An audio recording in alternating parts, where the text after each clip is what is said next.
Welcome to Effective Knowledge Point. آج ہم اس video میں پریم چند کی افسانہ نگاری پر بات کریں گے۔ اس سے پہلے والی ویڈیوز میں ہم نے پریم چند کی حالت زندگی پر بات کی تھی۔ 10ویں جماعت کے لیے یہ ویڈیو بھی بہت امپورٹنٹ ہے۔ امتحان میں اکثر سوال آتا رہتا ہے کہ پریم چند کی افسانہ نگاری پر مختصر سا نوٹ لکھیں، تو اسی سبق کو آج ہم پڑھیں گے اس ویڈیو میں۔ اردو افسانہ نگار اور ناول نگار دونوں حیثیتوں سے پریم چند کا رتبہ بہت بلند ہے۔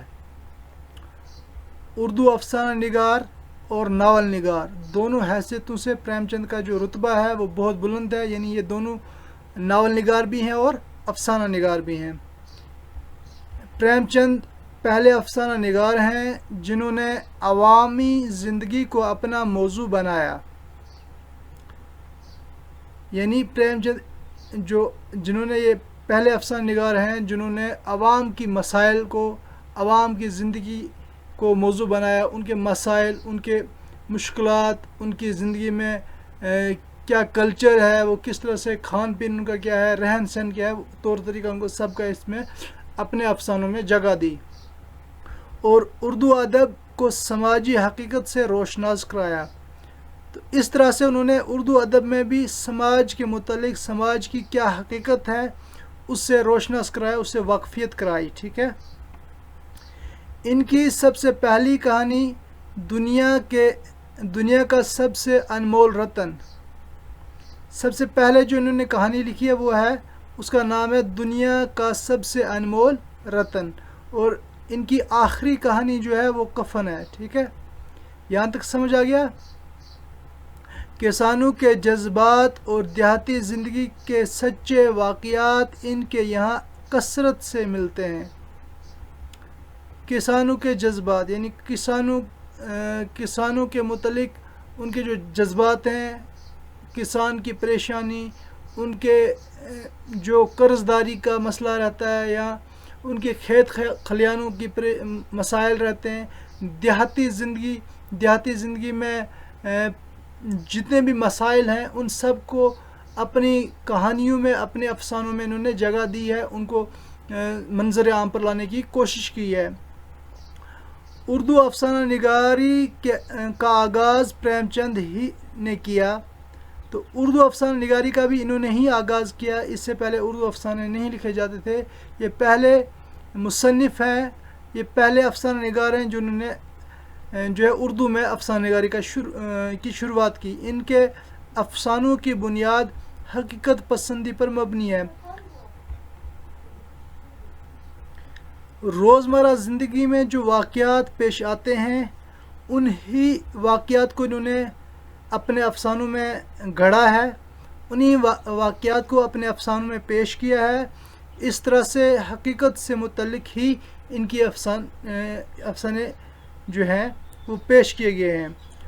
انہیں انسانی زندگی کا گہرا اور وسیع تجربہ ہے۔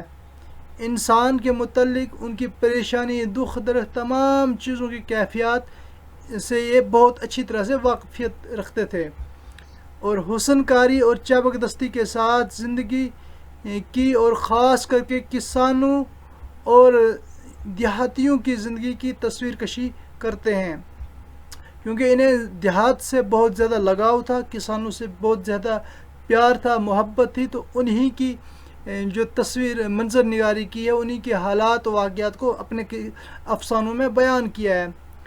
وہ ایک چیز کو جس طرح دیکھتے ہیں اسے اسی طرح کا بنانے کی کوشش کرتے ہیں، یعنی یہ جو بھی منظر دیکھتے ہیں، جو بھی چیزیں دیکھتے ہیں، ان کو ہو بہو پیش کرنے کی کوشش کرتے ہیں، پھر اپنی کوشش میں وہ کامیاب بھی ہوتے ہیں۔ تو ان کے پاس اتنی قابلیت تھی، اتنی مہارت تھی کہ جو چیز وہ دیکھتے اس کو سیم ایز اٹ، جس کو ہم بات کریں گے، ہو بہو بات کریں گے، اسی طرح سے وہ پیش کر دیتے تھے۔ یعنی ایسا لگتا تھا کہ یہ جو کچھ منظر گھٹ رہی ہے یا جو وہ پیش کر رہے ہیں چیزیں، وہ لگتا تھا کہ ہمارے آنکھوں کے سامنے ہو رہا ہے۔ ان کے افسانوں میں پیچیدگی اور مشکل پسندی نہیں ہے، یعنی ان کے افسانوں میں جو لینگویج یوز کی گئی ہے، جو ورڈز یوز کیے گئے ہیں، وہ اتنے پیچیدہ یا اتنے مشکل نہیں ہے، اتنے سخت قسم کے نہیں ہیں، بلکہ سادگی اور سہل انداز ہیں۔ تو انہوں نے اپنے افسانوں میں اس طرح کے ورڈز، اس طرح کے محاورے استعمال کیے ہیں تاکہ عام سے عام انسان کو بھی ان چیزوں کے بارے میں اچھی معلومات ہو جائے۔ ان کے پلاٹ میں قصہ سادگی اور اپنی اصلیت کے ساتھ رواں دواں رہتا ہے۔ جو ان کے پلاٹ ہیں، کردار ہیں، مکالمے ہیں، وہ بھی بالکل سادہ اور سلیس زبان میں استعمال کیے گئے ہیں، ٹھیک ہے۔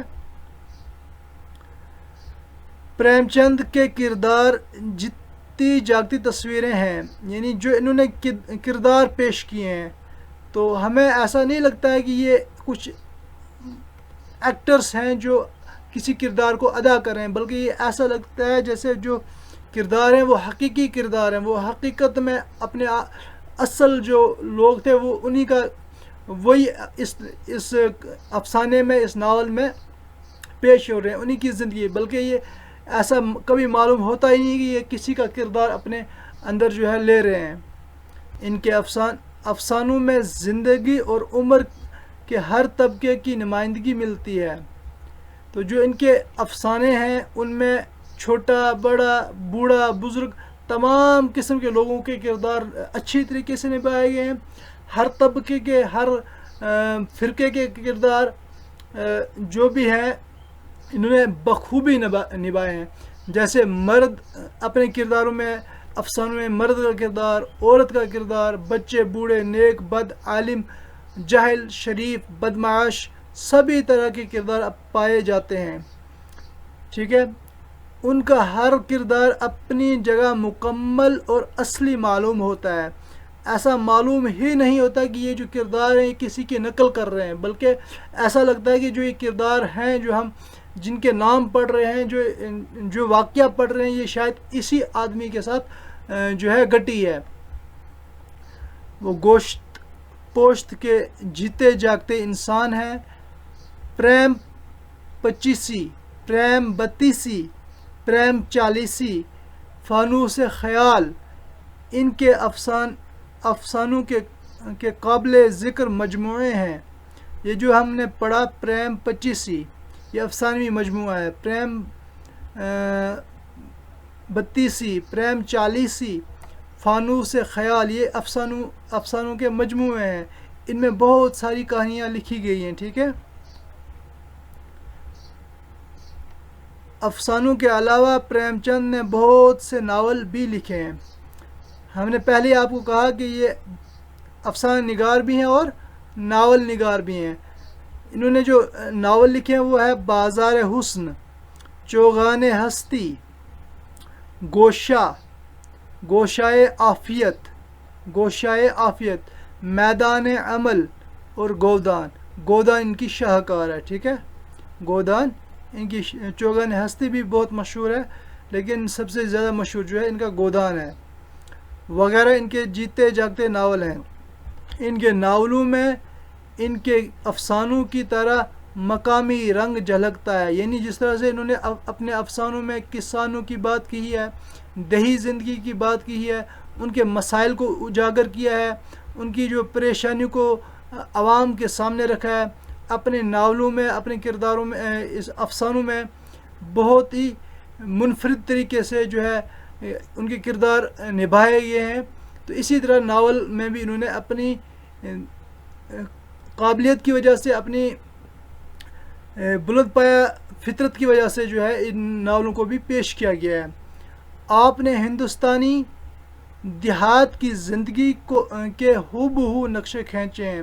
جس طرح سے آپ اگر دیہات میں چلے جائیں، وہاں کا منظر، وہاں کی رہن سہن، وہاں کا طور طریقہ، وہاں کا کلچر جو ہے شہری زندگی سے بہت مختلف ہوتا ہے۔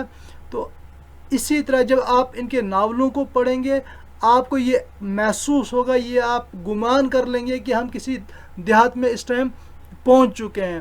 یہ آپ کو تصور ہی نہیں ہوگا کہ ہم کچھ پڑھ رہے ہیں، آپ کو یہ خیال ہوگا کہ ہم اپنی آنکھوں سے مشاہدہ کر رہے ہیں اس چیز کا، ہم اپنی آنکھوں سے وہ چیزیں دیکھ رہے ہیں۔ اس طرح کا جو ہے آپ کے خیال میں، آپ کے ذہن میں وہ چیزیں آ جائیں گی۔ اتنا بلند پائے گا کردار ان کے یہاں ملتا ہے۔ ناول نگار، افسانہ نگار کی حیثیت سے پریم چند کا مرتبہ بہت بلند ہے، اعلیٰ مرتبہ ہے، اور اردو افسانہ نگاری پر ان کا بہت بڑا احسان بھی ہے، ٹھیک ہے، کیونکہ وہ اردو میں پہلے افسانہ نگار ہیں جنہوں نے اردو افسانہ نگاری شروع کی تھی، تو اس طرح سے اردو افسانہ نگاری پر ان کا بہت بڑا احسان ہے۔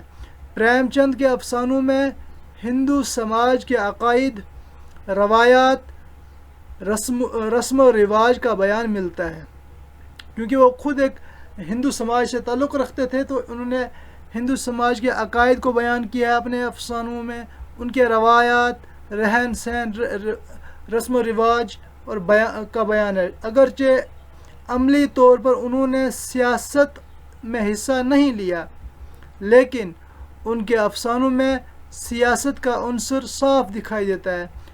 کہتا ہے کہ اگرچہ انہوں نے سیاست سے ان کا کوئی خاص تعلق نہیں تھا، لیکن اپنے افسانوں میں، اپنے ناولوں میں اس دور کی سیاست کو بھی جو ہے تصویر کشی، منظر کشی کی ہے۔ سماجی مسائل کے ساتھ ساتھ سیاسی اور معیشت سے وابستہ باتیں بھی نمایاں ہوتی نظر آتی ہیں۔ کہتا ہے کہ اگرچہ انہوں نے سیاست میں کوئی حصہ نہیں لیا، لیکن اپنے افسانوں میں، اپنے ناولوں میں سیاست کو بھی جگہ دی ہے، سماجی مسائل کو اپنے ناولوں میں ابھارا ہے، سماج کے سامنے، حکومت کے سامنے جو ہے مسائل سماج کے رکھے ہیں، اور معیشت جو ہمارے ملک میں اس وقت، اس دور کی کیا معاشی حالات تھے، ان کو بھی اپنے افسانوں میں نبھایا ہے۔ اس کے علاوہ انسانی جذبات اور احساسات، ظرافت کا پہلو ان کے ہاں نمایاں نظر آتا ہے۔ ان کے افسانے انسانی نفسیات کی عکاسی کرتے ہیں، یعنی انسان کی نفسیات کے متعلق بھی انہوں نے بہت کچھ اپنے ناولوں میں پیش کیا ہے۔ ان کے نزدیک ان کا سب سے بڑا مقصد معاشرتی اصلاح اور عوامی زندگی کے حالات کو سامنے لانا ہے۔ ان کا مقصد ہی یہی تھا کہ عوام کے مسائل، کسانوں کے مسائل، دیہاتوں کے مسائل، دیہات کے لوگوں کے جو روزمرہ کے مسائل ہوتے ہیں، وہ اس کو اپنے ناولوں کے ذریعے، اپنے افسانوں کے ذریعے وہ منظر عام پر لایا جائے۔ پریم چند کی زندگی کی بھول بھلیاں دیکھ کر محسوس نہیں ہوتا کہ بلکہ وہ ہر حال میں جینے کا کوئی نہ کوئی راستہ نکال لیتے ہیں۔ کہتے ہیں پریم چند زندگی کی بھول بھلیاں دیکھ کر مایوس نہیں ہوتے ہیں، یعنی ان کی یہاں مایوسی ورڈ جو ہے وہ تھا ہی نہیں۔ جس حال میں بھی وہ جیتے تھے، اس میں کوئی نہ کوئی، اگر اپنے زندگی میں، اپنے سماج میں کوئی پریشانی دیکھتے، اس کا کوئی نہ کوئی راستہ ڈھونڈ ہی لیتے تھے، اس سے نکلنے کا راستہ جو ہے وہ ڈھونڈ لیتے۔ نہایت سادہ، بہت پر اثر طرز تحریر پریم چند کی پہچان ہے۔ ان کی پہچان کیا تھی؟ ان کے جو کلام تھا، ان کا جو لکھنے کا طریقہ تھا، ان کی جو افسانوی مجموعے یا ناول کے مجموعے ہیں، ان میں سادہ الفاظ اور پر اثر تاثیر والے الفاظ اور طرز تحریر جو ہے وہ بہت ہی عمدہ قسم کا طرز تحریر تھا، جو ان کی پہچان بھی بن گئی۔ آپ چھوٹے چھوٹے جملوں میں نہایت بامعنی باتیں بیان کرتے تھے۔ وہ بس چھوٹے چھوٹے جملے لکھتے تھے، انہی جملوں کی وسادت سے، انہی جملوں کی وجہ سے جو ہے اپنی بات کو مکمل کر لیتے تھے۔ ہندی اور فارسی کے الفاظ بھی ان کے اپنے کام میں لاتے تھے، یعنی وہ اپنے افسانوں میں، اپنے ناولوں میں ہندی الفاظ، اردو کے ساتھ ساتھ ہندی اور فارسی الفاظ بھی پیش کرتے تھے۔ کبھی کبھی تو ہندی کے ایسے الفاظ بھی دیکھنے کو ملتے جن کا اس سے پہلے اردو میں رواج نہیں تھا، تو انہوں نے ایسے الفاظ ہندی اور فارسی کے بھی لائے ہیں جو اردو میں اس سے پہلے کسی نے پیش نہیں کیے ہیں، استعمال نہیں کیے. وہ ان الفاظوں کا استعمال اس قدر خوبی سے کرتے ہیں کہ یہ غیر مانوس اور اجنبی معلوم نہیں ہوتے ہیں. کہ وہ جو ہندی الفاظ یا فارسی الفاظ اردو میں استعمال کرتے تھے وہ ایسے اس چابک دستی کے ساتھ، اس مہارت کے ساتھ استعمال کرتے تھے کہ وہ محسوس ہی نہیں ہوتے تھے کہ یہ ہندی یا فارسی کے الفاظ ہیں. پڑھنے میں اور سمجھنے میں جو ہے وہ ایسا لگتا تھا کہ یہ کوئی اردو کے ہی الفاظ ہیں، بلکہ زبان ان کی موجودگی گوارا نہیں کر لیتی تھی. یعنی جو اردو زبان میں جب ہندی اور فارسی استعمال کرتے تھے تو ان کی موجودگی کا جو ہے پتہ ہی نہیں چلتا تھا کہ یہ اردو کے علاوہ کوئی اور زبان یہاں پر استعمال کی گئی ہے. تشبیہات اور استعارات کا استعمال بھی پریم چند کی تحریروں میں تحریر کی خوبیوں کو بڑھاتا ہے. تشبیہات، وہ اپنے کلام میں اپنے جو ہے افسانوں میں یا اپنے ناولوں میں تشبیہات کا بھی استعمال کرتے تھے. استعارات، جس کو میٹافر بھی کہتے ہیں انگلش میں، یعنی وہ کسی چیز کو، جیسے ہم کہتے ہیں تارو جیسی روشنی یا شیر جیسا جگر، یہ تشبیہ دیتے ہیں کسی کو، ٹھیک ہے. تو اس تشبیہات اور استعارات کا استعمال پریم چند کی تحریر کی خوبی بڑھاتا ہے. بقول ڈاکٹر شعیب انصاری، پریم چند کے فن کی ایک بڑی قوت ان کی سادہ اور سلیس زبان، شفاف اور بے تکلف طرز تحریر ہے. یعنی جو ان کی مقبولیت کی وجہ بنی وہ سادہ زبان بنی، سلیس زبان بنی، شفیق یعنی میٹھی زبان، اور بے تکلف جو تحریر تھی اس کی وجہ سے یہ جو اپنی افسانہ نگاری اور ناول نگاری میں مقبول ترین شخص بن گئے. انہوں نے بول چال کے عام فہم زبان کو تخلیقی زبان کا درجہ عطا کیا. انہوں نے کیونکہ اپنے افسانوں میں، اپنے ناولوں میں عام فہم زبان، عام بولنے والی زبان کو تخلیقی زبان کے طور پر استعمال کیا، اس کو تخلیقی زبان کا درجہ ملا. اردو کی افسانوی ادب کو ایک ایسا جاندار شگفتہ اسلوب دیا جو تصنیع اور تکلف ہر طرح کی آرائش سے پاک ہے. فکر و اظہار کا یہی وہ سادہ اور حقیقت پسندانہ اسلوب ہے جو جدید اردو افسانہ میں پریم چند کی روایت کے تحفظ اور تسلسل کی شناخت بن گیا ہے.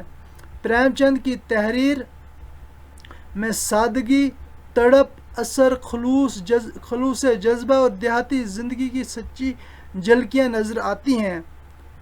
ہندی اور اردو الفاظ کے ملاپ سے آپ کی زبان میں انفرادیت آ گئی ہے. ٹھیک ہے، یہاں تک ہی رکھتے ہیں. اگلی ویڈیوز میں ہم جو آپ کے نصاب میں شامل عبرت ہے اس کا خلاصہ پیش کریں گے. جو پریم چند کا لکھا ہوا ایک افسانہ ہے اسی کو ہم پڑھیں گے. اس کے خلاصے، اس میں کیا چیزیں لکھی گئی ہیں اس کو پڑھیں گے.